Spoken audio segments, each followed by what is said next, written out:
नमस्कार। आप देख रहे हैं बुलंद आवाज़ पूजा सिंह के साथ। दोस्तों, जैसा कि आप लोगों को मालूम है कि मैं पिछले कुछ समय से इंग्लैंड में हूँ और अभी 2-3 दिन और हूँ यहाँ पर। उसके बाद वापसी होगी। इसीलिए लगातार वीडियोस नहीं आ पा रहे हैं, जो जैसे कि जिन टॉपिक्स पे मैं करती हूँ, जो पॉलिटिकल टॉपिक होते हैं ख़ास तौर पर बसपा से रिलेटेड, वो नहीं आ पा रहे हैं। इस बीच में मैंने 1-2 वीडियोस डाले हैं जो यहाँ इंग्लैंड को एक्सप्लोर करने को लेकर थे। लगातार वीडियो आपको 4-5 दिन बाद ही देखने को मिलेंगे जब मैं यहाँ से वापस जाऊंगी। लेकिन आज बसपा सुप्रीमो मायावती ने एक्स पर एक पोस्ट की है। उन्होंने भारतीय जनता पार्टी को निशाने पर लेते हुए पिछले 11 सालों का हिसाब मांगा है और साथ ही साथ भारतीय जनता पार्टी की सरकार को, मोदी सरकार को घेरा है। क्या कुछ कहा है उन्होंने, आइए आपको बताते हैं और उस पर फिर बात भी करेंगे। बसपा सुप्रीमो मायावती जानी जाती हैं सवाल पूछने के लिए, निशाने पर लेने के लिए, आड़े हाथों लेने के लिए, चाहे फिर वो भाजपा हो या फिर कांग्रेस हो या फिर समाजवादी पार्टी हो। अगर उनको लगता है कि ये चीज़ गलत है तो फिर वो झिझकती नहीं है, हिचकती नहीं है किसी से भी सवाल पूछने में। यही चीज़ आज उन्होंने की है। एक लंबा चौड़ा पोस्ट है एक्स पर जो उन्होंने लिखा है। उस पर उन्होंने जिन जिन चीज़ों के बारे में लिखा है, जिन पॉइंट्स को उन्होंने हाईलाइट किया है, वो भी आप लोगों को बताऊंगी। हालांकि आप लोगों ने एक्स पर पढ़ ही लिया होगा, इसमें कोई इतनी नई बात नहीं है, लेकिन फिर भी जैसा कि मैं अपनी तरीके से उसको एक्सप्लेन करने की कोशिश करती हूँ। और चूंकि ये पोस्ट लंबा है और इसमें कई सवाल बसपा सुप्रीमो ने उठाए हैं, तो उस पर बात करना ज़रूरी है, बात करना तो बनता है। इसलिए मैं आप लोगों को पहले तो वो पोस्ट एक एक करके 4 पॉइंट्स में ये पोस्ट है। लिखती है बसपा सुप्रीमो की, भाजपा ने केंद्र में अपने 11 वर्षों के कार्यकाल के बारे में जो अपार उपलब्धियां वर्णित की हैं, वे जमीनी हकीकत में लोगों की गरीबी, बेरोजगारी, दुख दर्द आदि दूर करने अर्थात जन व देश हित में कितनी लाभदायक रही हैं, सही समय आने पर जनता खुद उनका जवाब देगी, जिसकी पूरी उम्मीद।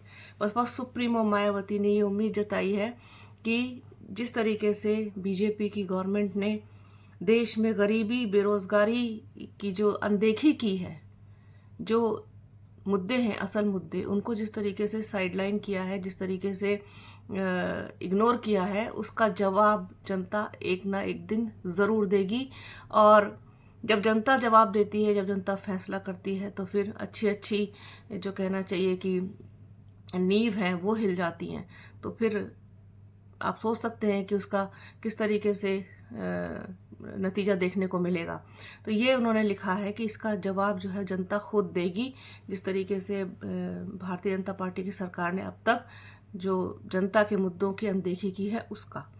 अगला वो लिखती हैं कि देश में राष्ट्रीय व जातीय जनगणना का भी कार्य कांग्रेस के समय से लटका पड़ा था, जिस पर काफ़ी आवाज़ उठाने के बाद इस मामले में प्रक्रिया शुरू हुई है। जन कल्याण से सीधे तौर पर जुड़ा जनगणना का यह कार्य देश हित में अब समय से ईमानदारी पूर्वक पूरा होना चाहिए, केंद्र इस पर ध्यान दे।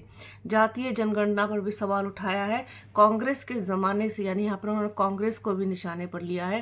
कांग्रेस के समय से जो लंबित कार्य है जनगणना का, जातीय जनगणना का, वो अब पूरा होना चाहिए। अगले पॉइंट पर उन्होंने लिखा है कि इन मामलों में पार्टी के लोगों को सही तथ्यों से अवगत कराने व उन्हें सजग करने के साथ ही पार्टी के संगठन से संबंधित दिए गए कार्यों की समीक्षा उत्तर प्रदेश सहित अन्य राज्यों की भी छोटी छोटी बैठकों के जरिए विचार विमर्श लगातार जारी कर पार्टी व हित में इन पर पूरा ध्यान जरूरी। पार्टी का यह अभियान मेरे द्वारा बैठकों से शुरू होकर अनवरत जारी।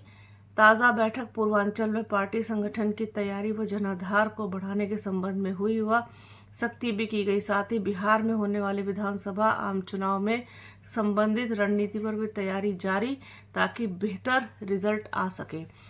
जिस तरीके से बसपा इस वक्त एक्टिव है, बसपा सुप्रीमो मायावती ने जो पिछले एक लंबे समय से सक्रियता दिखाई है, लगातार मीटिंग्स, फिर बड़े स्तर पर फेरबदल भी हुए हैं, पदाधिकारी हटाए गए हैं, पदाधिकारी बदले गए हैं और तमाम चीज़ें हुई हैं, उसको देख करके तो यही लगता है कि वो मतलब मजबूत स्थिति में लड़ने का मन बसपा बना चुकी है। और बिहार विधानसभा चुनाव को लेकर भी बहुत सीरियस नज़र आ रही है। बिहार पर पहले भी बात कर चुकी हूँ, अब फिर बात करूँगी, किसी दिन बिहार पर चर्चा करेंगे। लेकिन जो आज उन्होंने कहा है, उन्होंने एक तो बीजेपी को आड़े हाथों लिया, कांग्रेस को भी याद दिला दिया, साथ ही साथ बसपा क्या कर रही है और क्या करने वाली है उसका भी एक संकेत उन्होंने कहीं ना कहीं दिया है। तो ये था पूरा मामला, पूरी बात उन्होंने एक्स पर लिखी है। और बसपा 2027 उत्तर प्रदेश विधानसभा में मजबूती से लड़ेगी। फिलहाल अकेले लड़ रही है। बिहार विधानसभा भी मजबूती के साथ अकेले लड़ेगी। अभी किसी के साथ किसी भी तरीके का कोई गठबंधन करने की स्थिति जैसी कोई चीज़ पैदा नहीं हुई है, और ना ही बसपा सुप्रीमो मायावती ने अभी तक कोई मन बनाया है कि वो किसी के साथ गठबंधन में लड़ेंगी। तो फिलहाल इस वीडियो में इतना ही। बने रहिए हमारे चैनल के साथ। हमारे चैनल को लाइक कीजिए, शेयर कीजिए, सब्सक्राइब कीजिए, बेल आइकन घंटी जैसी आकृति ज़रूर दबाइएगा जिससे कि आने वाले वीडियो का नोटिफिकेशन आपको मिल सके। वीडियो को प्लीज़ पूरा देखिएगा, ज़्यादा से ज़्यादा शेयर कीजिएगा। और हाँ, जो वीडियोस मैं इंग्लैंड से डाल रही हूँ, इंग्लैंड के डाल रही हूँ, यहाँ के जो भी यहाँ का वातावरण है, जो भी यहाँ का अच्छी विजुअल्स हैं, जो भी यहाँ की अच्छी चीज़ें हैं, और जो शॉर्ट्स डाल रही हूँ, प्लीज़ उन्हें भी देखिए और ज़्यादा से ज़्यादा शेयर कीजिए, लाइक कीजिए। अपना और अपनों का बहुत ख्याल रखिए। जल्द मिलूंगी आपसे एक नए वीडियो में, एक नए मुद्दे के साथ, एक नई चर्चा में। तब तक के लिए जय हिंद।